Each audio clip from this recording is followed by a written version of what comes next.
HKI telah melalui Pengmas HKI telah mendampingi kurang lebih 320 kandang ayam yang didampingi demi kesejahteraan masyarakat khususnya HKI. Benar seperti disaksikan oleh Bapak Sihombing tadi, Bapak Direktur Pengembangan Masyarakat HKI, bahwa HKI dalam keterbatasannya mencoba berbuat untuk membangun perekonomian rakyat dengan ramah lingkungan dan dengan penuh swadaya dari masyarakat itu. Ini Direktur Pengmas kami ini telah mendapat penghargaan dari pemerintah sebagai juara 1 pendamping swadaya masyarakat dan juga di Kabupaten Simalungun. Sampai sekarang memang dalam beberapa bulan dia bekerja sudah membina 320 keluarga untuk peternakan ayam dengan metode swadaya dan menggunakan hal-hal yang organik namanya, sehingga tidak menggunakan pakan-pakan kimia untuk peternakan itu. Memang kita melakukan pengembangan masyarakat sekarang dalam rangka mewujud nyatakan damai sejahtera yang dianugerahkan Tuhan Yesus kepada kita seluruh umatnya. Dengan pekerjaan ini walaupun ibarat setetes air, masyarakat kita bisa merasakan damai sejahtera dalam kehidupan rohani dan juga dalam kehidupan jasmani. Itulah tujuan kita. Walaupun dengan daya yang sangat terbatas, kami yakin dalam tugas ini betul-betul memenuhi panggilan Tuhan kita, Yesus Kristus, agar kita memperhatikan orang-orang miskin, memperhatikan kesejahteraan hidup dalam yang secara holistik itu. Kiranya Tuhan memberkati dan melindungi seluruh bangsa Indonesia. Tuhan menganugerahkan berkat-Nya yang luar biasa dan damai sejahtera yang daripadanya dapat dinikmati untuk seterusnya. Salam dari kami, Huria Kristen Indonesia. Salam.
Saudara-saudara, Bapak Ibu yang terkasih dalam Tuhan Yesus,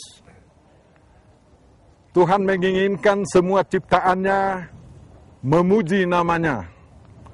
Biarlah segala yang bernapas memuji Tuhan. Biarlah segala sesuatu menceritakan kemuliaan Tuhan. Cakrawala memberitakan pekerjaan tangan Tuhan. Pohon-pohon pun harus dipelihara, karena mereka termasuk yang bernapas yang akan memuji Tuhan. Dalam keadaan perang, apalagi dalam keadaan tenang, pohon-pohon harus dipelihara dan tidak boleh asal ditebang. Sebagaimana dikatakan dalam Ulangan 20 ayat 19 sampai 20. Apabila dalam memerangi suatu kota, engkau lama mengepungnya untuk direbut, maka tidak boleh engkau merusakkan pohon-pohon sekelilingnya dengan mengayunkan kapak kepadanya. Buahnya boleh kau makan, kata Tuhan. Saudara-saudara, untuk mematuhi firman Tuhan inilah, maka dalam hidup orang Batak ada doa yang mengatakan, "Sai tubuh ma anak sisuan hau, kiranya lahir bagi kita putra yang akan menanam pohon-pohonan. Asa boy hita pauli rumah, sopo nagabe jabu, agar kita dapat membangun rumah sopo yang menjadi rumah tempat tinggal. Jabu sibaga diktua, pangataran ni anak dohok boru, rumah indah warna-warni, tempat putra-putri bermain dan bersukacita." Dengan doa berupa pantun ini, mendorong orang Batak tetap memiliki tanah tempat dia akan menanam pohon-pohonan yang setelah puluhan tahun dirawat, dapat diambil dan digunakan sebagai bahan bangunan untuk rumah mereka, yakni untuk rumah dan sopo yang pada aslinya tidak ada menggunakan logam, melainkan seluruhnya dari kayu, bagian-bagian enau, rotan, batu yang digosok, batu kapur yang digiling, serta gumpalan asap hitam untuk dibikin menjadi cat misalnya. Oleh karena itulah, maka tiada desa orang Batak yang tidak ditanami pohon dan enau. Dan kalau ini tidak terjadi orang Batak, berarti sudah lupa diri. Bangsa Batak selalu menambahkan 3H, yaitu Hamoraon, Hagabeon, dan Hasangapon. Artinya kekayaan duniawi dan surgawi, putra-putri yang banyak, kehormatan dan kemuliaan yang sepantasnya. Dalam semangat anak kokido Hamoraon diau, putra-putriku itulah kekayaan duniawi dan surgawi padaku. Dan bahan 3H tersebut diharapkan selalu terpadu. Untuk semuanya itu bangsa Batak selalu berdoa dengan pantunnya, "Tusangkar ma porik, tulubang masa tua, sinur ma napinahan, gabe naniula, horos perdalan-dalan, maduma mana dihuta, mangomo partiga-tiga, siomo harta, tubuh ma anak nabisuk, parhapistaran jalan amarroha, tubuh ma boru permas, naboi siban las niroha." Artinya, burung pipit kesanggar, tikus-tikus di lubangnya, ternak-ternak beranak pinak, hasil pertanian berlipat ganda. Selamat yang pergi turis, makmur yang tinggal di desa, beruntunglah para pedagang pengumpul harta. Lahirlah putra yang berhikmat luar biasa, lahirlah putri pemilik emas, pembuat sukacita. Doa berupa pantun ini menginginkan agar segala sesuatu berjalan sesuai dengan pengaturan Tuhan, dan semua berjalan lebih baik tanpa ada pihak-pihak yang dirusak dan dirugikan. Falsafah hidup ini merupakan buah dari penghayatan akan firman Tuhan yang tertulis dalam Mazmur 128 ayat 1-3. Berbahagialah setiap orang yang takut akan Tuhan, yang hidup menurut jalan yang ditunjukkannya. Apabila engkau memakan hasil jerih payah tanganmu, berbahagialah engkau dan baiklah keadaanmu. istrimu akan menjadi seperti pohon yang subur di dalam rumahmu. Anak-anakmu seperti tunas pohon zaitun di sekeliling mejamu. Oleh karena itu Bapak Ibu Saudara, peliharalah lingkungan dan ciptaan Tuhan kita. Karena tugas ini adalah sesuai dengan falsafah hidup suku-suku bangsa kita, khususnya seperti saya terangkan dalam suku bangsa Batak atau suku etnis Batak di daerah Sumatera Utara. Dan saya yakin saudara-saudara, kalau kita memelihara ciptaan Tuhan dan dengan menanam pohon sebagaimana dicita-citakan dalam falsafah hidup kita, generasi-generasi yang akan datang pasti akan lebih makmur dari kita yang hidup sekarang. Terpujilah Tuhan, kiranya Tuhan menyertai Bapak Ibu saudara-saudaraku di dalam Yesus Kristus. Amin. Saya adalah anggota Jemaat HKI.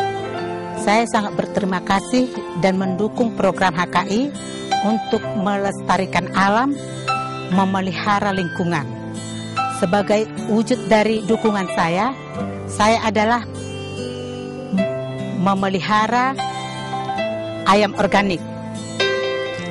Ayam organik makanannya adalah seperti buah-buah yang telah rusak, daun-daun, sayur-sayur yang tidak dipakai atau dimasak, diolah menjadi makanan ayam dan tidak memakai bahan kimia, sehingga tidak merusak lingkungan dan tetangga tidak merasa keberatan karena mereka juga tidak merasakan ada mencium rasa bau. Untuk mendukung ekonomi juga baik dan untuk menjaga lingkungan sangat bersih kalau kandang ayam organik. Memang benar seperti disaksikan oleh ibu-ibu tadi, bahwa gereja kita berusaha menanamkan ajaran Alkitab sesuai dengan falsafah suku-suku bangsa kita, terutama suku orang Batak. Orang Batak itu bercita-cita agar Gabe dan Niula, artinya sungguh berhasil pertanian-pertaniannya, dan Sinur Pinahan, ternak-ternaknya itu berlipat ganda, beranak pinak. Dan dari Alkitab kita juga diajar agar pertanian bagus, seperti Kain juga petani yang bagus, tapi sayang waktu itu persembahannya kurang diterima. Tapi sekarang kita usahakan agar persembahan warga jemaat kita dari hasil pertaniannya diterima. Dan Abel juga peternak, dan hasil peternakannya menjadi persembahan yang harum di hadapan Tuhan. Dan kita menggalakkan pertanian organik, peternakan organik, sehingga dengan demikian masyarakat kita tidak merusak lingkungan, tetapi sekaligus memelihara lingkungan itu, dan hasil-hasil pertanian mereka benar-benar sehat karena tidak menggunakan pupuk kimia, tidak menggunakan pakan kimia untuk ternaknya, sehingga dengan demikian masyarakat kita dan generasi muda mendapat nabati dan sumber makanan yang betul-betul menyehatkan. Saudara-saudara pemirsa di dalam nama Tuhan kita Yesus Kristus, setelah berakhirnya acara Benih yang Bertumbuh melalui renungan yang disampaikan oleh Bapak Pendeta Dr. Langsung Sitorus dan Profil Huria Kristen Indonesia yang telah disampaikan oleh Bapak Pendeta